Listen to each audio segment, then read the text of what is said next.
ko ho maintindihan na kung bakit ang ating mga leader or yung iba, ang pinaglalaban is yung mga kriminal at adik. Bakit ho hindi nila ipaglaban din yung mga katulad kong biktima na mga adik? Hindi ko sinasabing ang pagpatay ay tama. Wala hong ganon. Pero sinasabi nilang may due process dapat nung pinili na magkaroon daw ng sinasabi nilang EJK. Bakit ho? Yung hubang 2 taon or 5 taon na naghahasa ng isang drug addict, nagkaroon din huba ng due process? Hindi, di ba? Yung ordinaryong mamamayang Pilipino, estudyante, nagagraduate sa kolehiyo, pinatay ng adik, may due process? Wala, di ba? So kaya kayo dyan, kayo, nang sinasabi nyo, you are after for human rights, tigilan nyo ho kami. Kasi kung human rights, mas binibigyan nyo ng pansin yung mga biktimang bata, kababaihan, at mga biktima ng pinapatay ng mga drug addict at nasirang buhay ng mga drug pusher and dealers.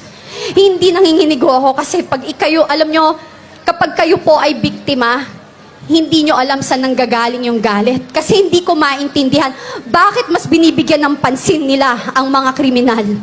Eto po yan. Nung naging addict po kayo, yung pamilya nyo, kamag-anak nyo, choice nila yan. Yung nagbenta sila ng droga, choice nila yan. Yung naging drug lords and drug dealers sila, choice din nila yan. Pero yung mga naging biktima ng mga yan, ng drug dealers, ng drug addicts, saka drug pushers, hindi ho nila choice na maging biktima.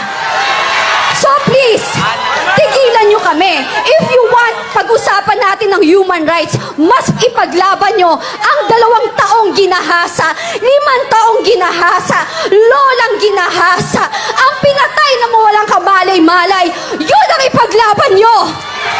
Yun ang masakit. Kasi pinaglalaban nyo, kriminal. Pinaglalaban nyo mga walang kwenta. I'm sorry, hindi ako sorry, not sorry. Kasi napaka-peke. This is not about human rights. This is a political assassination. Kasi kung kampante kayo at talagang confident kayo na ang liderato nyo ay nasa tama at okay, hindi kayo manggigipit ng tao. Alam nyo, ang naaayon na mabuting leader ay hindi magkukos ng gulo. Ang leader na talagang ang malasakit sa mamamayang Pilipino ay hindi magbibigay ng pasakit. Yun lang po. Maraming salamat. Maraming salamat.